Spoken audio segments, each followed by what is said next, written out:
મિત્રો, આજે આપણે એક મહત્વપૂર્ણ લડાઈમાં ઊભા છીએ. આ લડાઈ માત્ર જમીન માટે નથી, પરંતુ આપણી ઓળખ, આપણા અધિકારો અને આપણા સ્વભાવ માટે છે.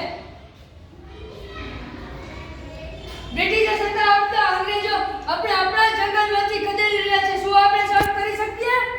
પરંતુ બિરસાભાઈ, આ બ્રિટિશની સરકાર કેટલી શક્તિશાળી છે. આપણે કેવી રીતે જીતી શકીએ? શક્તિ માત્ર શરીરથી નથી, પરંતુ મનોથી પણ શક્તિ માત્ર શરીરથી નથી, પરંતુ મનથી પણ આવે છે. આપણે બધા મળી એક સાથે સંઘર્ષ કરીએ તો વિશ્વમાં એક નવો સંદેશો આપવામાં આવી જશે.